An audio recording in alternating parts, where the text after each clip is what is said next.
अभी सरकार की एक रिपोर्ट आई थी, मैं पढ़ रहा था कि हमारे मध्य प्रदेश के इंदौर में सबसे ज़्यादा बुजुर्गों के साथ अपराध होते हैं, पता है आपको? सबसे ज़्यादा बुजुर्गों के साथ। सबसे ज़्यादा मध्य प्रदेश में अगर कहीं बुजुर्गों के साथ अपराध हो रहे हैं तो इंदौर में हो रहे हैं। एक रिपोर्ट अभी मैं पढ़ रहा था कि जो लाडली सुरक्षा योजना थी, है ना? लाडली बालिका सुरक्षा योजना, सॉरी।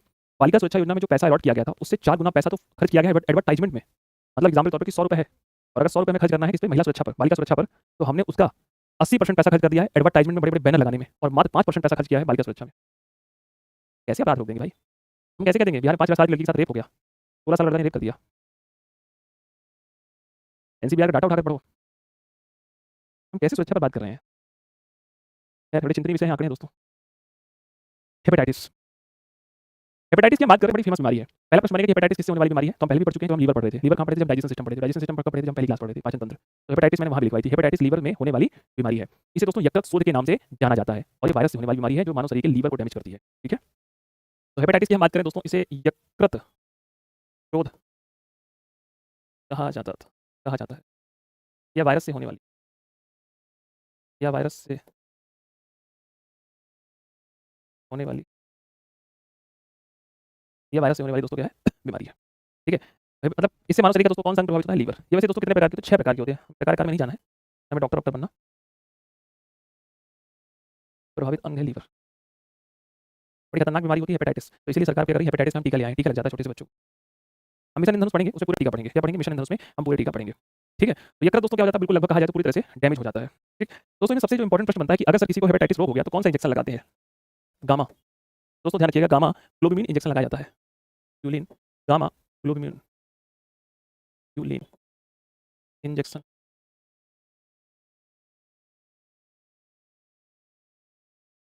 गामा ग्लोबुलिन इंजेक्शन लगाया जाता है। ठीक है?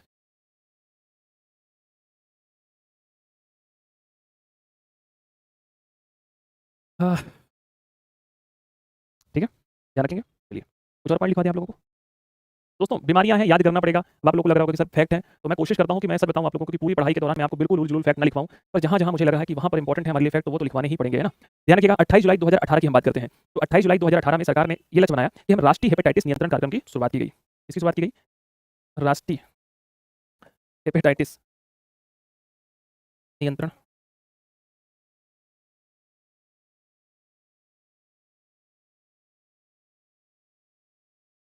शुरुआत हुई। हेपेटाइटिस है ना? तो 28 जुलाई 2018, ध्यान रखिए 28 जुलाई 2018 की जब हम बात करते हैं, तो यहाँ पे राष्ट्रीय हेपेटाइटिस नियंत्रण कार्यक्रम की दोस्तों क्या की गई? शुरुआत की गई। हमारा लक्ष्य क्या है? हमारा लक्ष्य है कि 2030 तक भारत को भारत को हेपेटाइटिस से मुक्त कर दिया जाएगा।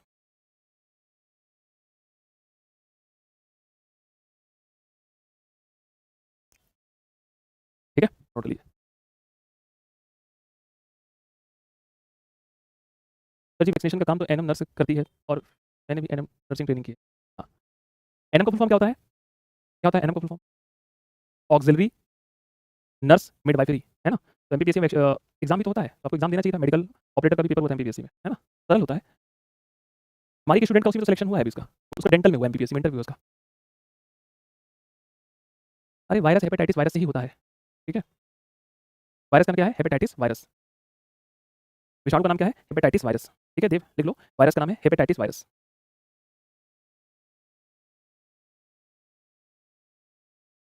विषाणु हेपेटाइटिस वायरस। देखो, ये क्या करता है कि ऐसी चीज़ इसमें और लिख लो, इसके टीके की खोज मॉरिस ने की है। किसने की है? टीका की खोज। टीके की खोज किसने की? मॉरिस। समझो, एक जो सबसे इंपॉर्टेंट बात है, वो ये है कि हमारे जो लीवर है, लीवर में 2 प्रकार की कोशिकाएँ पाई जाती हैं। एक कुंभर कोशिकाएँ पाई जाती हैं और एक हेपेटिक कोशिकाएँ पाई जाती हैं। हेपेटिक कोशिकाएँ इसके कारण प्रभावित हो जाती हैं, डैमेज होने लग जाती हैं। किसके कारण? आपके हेपेटाइटिस के कारण। तो हेपेटाइटिस एक बड़ी खतरनाक बीमारी है। मैं आपको बता रहा हूँ, मेरे शब्दों को ध्यान सुनना, 2 ही क्वेश्चन बनेगा। पहला क्वेश्चन बनेगा कि हेपेटाइटिस किससे होने वाली बीमारी है? इस बात को दिमाग में बैठा लेना। सबसे पहली कंडीशन पूछेगा वो पोलियो। अगर पोलियो नहीं पूछा तो हेपेटाइटिस पूछेगा और हेपेटाइटिस पूछेगा तो पहला ही क्वेश्चन बनेगा विषाणु जीवाणु। तो वायरस से होने वाली बीमारी है। किससे? वायरस से होने वाली बीमारी, पहली बात ध्यान रखना। और दूसरा प्रश्न पूछेगा कि इससे मानव शरीर का कौन-सा अंग प्रभावित होता है? लीवर। बाकी तो मैंने लिखवा दिया है, पूछे तो अच्छी बात है, नहीं पूछे तो काम चल जाएगा। पर आपको बेसिक पॉइंट गलत नहीं करने हैं, बेसिक गलत कर देंगे तो दिक्कत हो जाएगी। ठीक है? आई बात समझ में? है ना? आंसर राइटिंग वाले भैया, मजा आ रहा है आंसर राइटिंग में सुबह? पानी, खाना, चाय सब हो रहा है?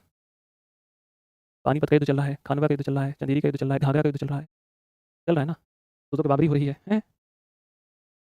चलिए नोट कर लिए इसको। मेरे दिमाग में क्वेश्चन आ गया, मैं बता देता हूँ। पता नहीं अचानक क्यों आ गया। ऐसा कौन सा बाबर युद्ध लड़ा था जो जल और थल दोनों में लड़ा गया था? घाघरा, ठीक है?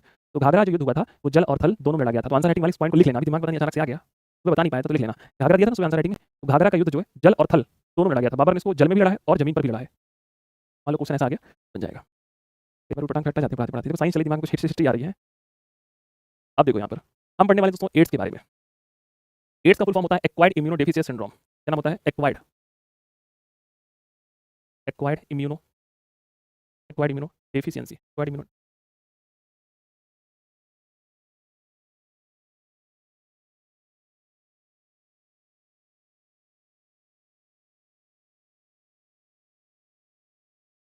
एक्वायर्ड इम्यूनो डेफिशिएंसी सिंड्रोम,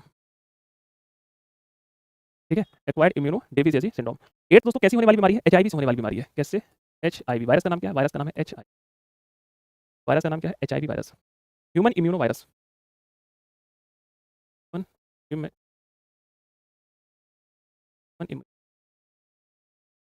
ये किसको प्रभावित करता है?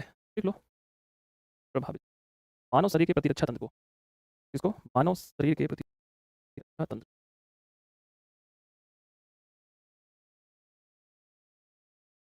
किसको प्रभावित करता है? मानव शरीर के इम्यूनो पावर सिस्टम को। इम्यूनो पावर सिस्टम में भी किसको डैमेज करता है? तो जान लो, डब्ल्यूबीसी। डब्ल्यूबीसी की टी कोशिकाएं होती हैं। कौन सी कोशिकाएं होती हैं? T cells. टी सेल्स को डैमेज कर देता है।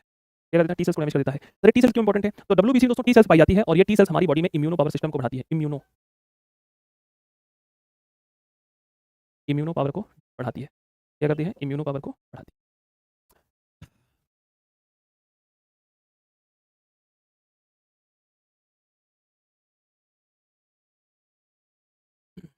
पर इसका कोई उपचार नहीं है, कोई भी इलाज नहीं है, कोई भी इसका इलाज नहीं है। अगर किसी व्यक्ति को एड्स है, उसके साथ आप यौन संबंध स्थापित करते हैं तो एड्स फैल जाएगा।